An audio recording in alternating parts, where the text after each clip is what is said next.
So obviously, Gary, you and I know each other for quite some time. I know what you're here for. You know what you're here for. But as there might be some people who are watching who don't, what are you here for?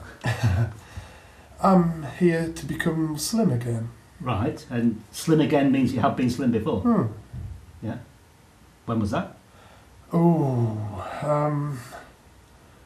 was fairly slim in my late 20s for a while. And now you're how old?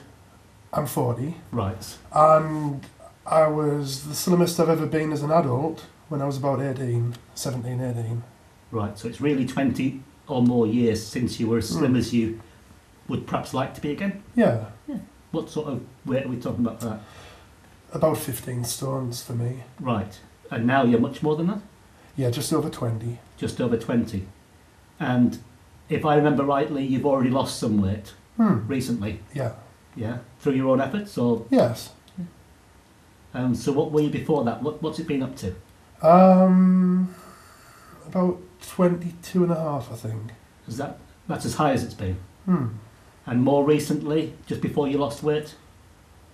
Well, I lost weight at the end of last year, and the lowest I was about 20 and a half, maybe 20 stone 5. Right. And then I put a little bit on this year when I foolishly let the battery run down on the scales for a few months. And also I went on holiday. I was in California, so there's a lot of good restaurants there. And then ate a little bit more when I came back, and then when I got a battery again, I got a shock. Something like you got a shock from the battery or from the scales? From what was on the scales. Right. I think I went up to 21 4-ish. Right, so it's still not as high as it had been, but you'd certainly gone off a bit on what you'd lost. Yeah, but I'm now over a stone lighter than that, just a couple of months on. Right, so in 2 months or so, you've lost a stone and a bit. Yeah, maybe about 6 weeks. That's pretty good going. What's happened to make that happen? Has it been willpower, conscious effort, dieting? No conscious effort at all. I don't know. I just started. I noticed that I had a smaller appetite for a while. Right. Of course, knowing I was coming here today, my appetite increased again the night before last. Yes. Yeah. That's not at all uncommon. I guess so, yeah.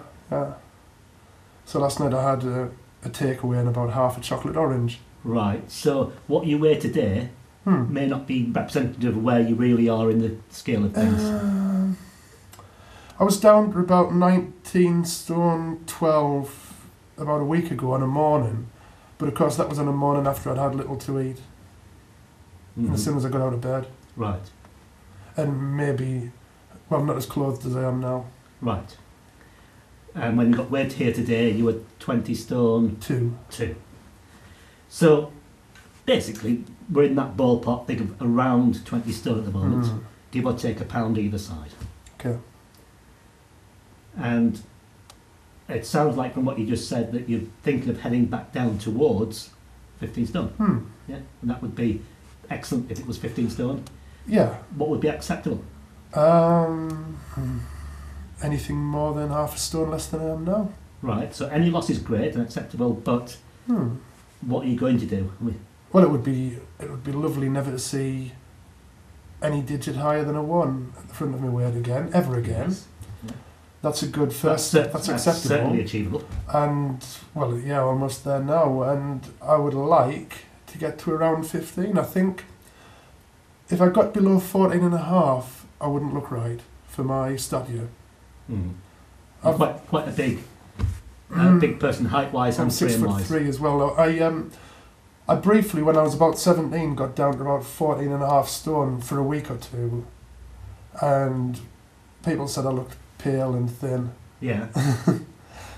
Thin's not a bad thing. What sort of people said that? Is that relatives? Yeah, but then again, I'd just gone vegetarian a year before, so maybe I was pale because of that. I don't know. Right. People quite often project their own stuff about weight onto you, particularly relatives who, if they see you losing weight, might sort of say, "Oh dear me, you're looking ill," when what they really mean is you don't look the same as what we are used to. Yes. Yeah. But 15 stone is the sort of direction heading in, and when you get near there, whether it's near on the upside, sort of 15.5, or whether it's 14.5, there's plenty of scope around there for reassessing how you feel about it, how you feel about how you look and how you feel, and how you feel about what other people might say. I tend to find that when I reach a particular weight, I maintain it very well, within 2 or 3 pounds either way. And a lot of people say when you're losing weight you shouldn't look at the scales, but I just don't agree with that. Right, you found it helpful in the past. Yeah, I need to look at the scales every morning. Yeah. And then, you know, if I'm heavier than I thought I was going to be, then I tend to eat less that day. Yeah. So once I've set a goal in my mind and got there and accept that as my weight, I'm very good at maintaining it. Yeah, and having the feedback, regular feedback from the scales, gives you the information you need, both consciously and unconsciously, to keep you on course. Yes. Yeah. And you saw what happened when the battery went flat. Yeah, that will never happen again. I've got another 9.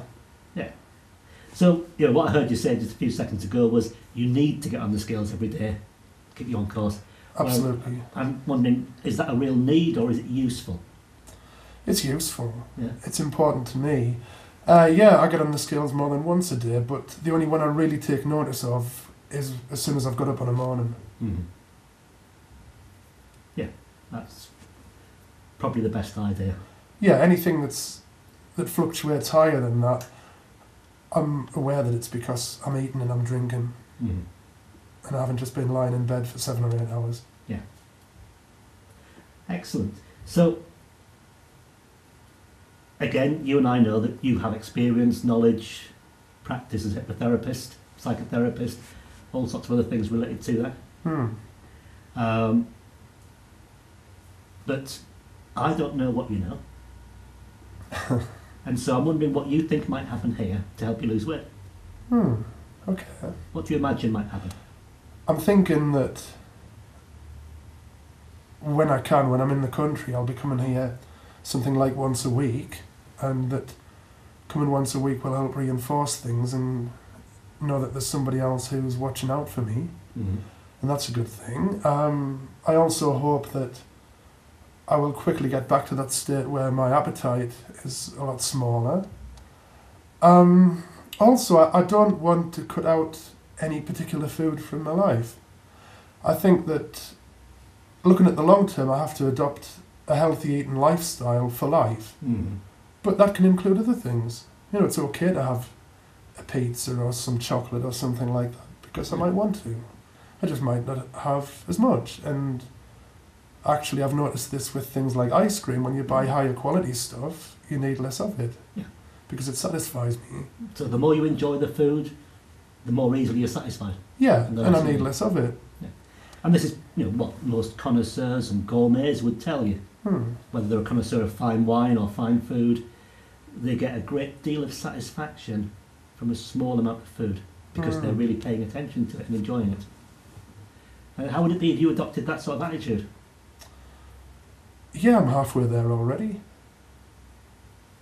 It would just mean that I would have to make sure that more of my meals were satisfying from a taste point of view rather than for quantity or for, most often for convenience. It's all too easy to put a packet of savoury rice on the hob and put a bit of water in and wait 20 minutes and then eat it. Savoury rice? Yeah, like dehydrated rice with vegetables in. Oh, right, yeah. I'm just laughing because I quite often do that. I'm trying to pretend that I don't know what you're talking about. But in actual fact, I know how easy it is to put on a packet of savoury rice, yeah. Or to have, for instance, a peanut butter sandwich. No, that's a big difference. Yeah, it is, isn't it? Savoury rice, it's fibre and carbohydrates, etc. Whereas a peanut butter sandwich, you're basically shoveling calories down your throat for no particular reason. I like the taste of it. Yeah. But yeah, maybe having a jar in the house at all times isn't the best idea. And what would happen if you didn't have the jar in the house? I would have something else. I would miss it and have it occasionally, but I could have it round other people's houses. Yeah.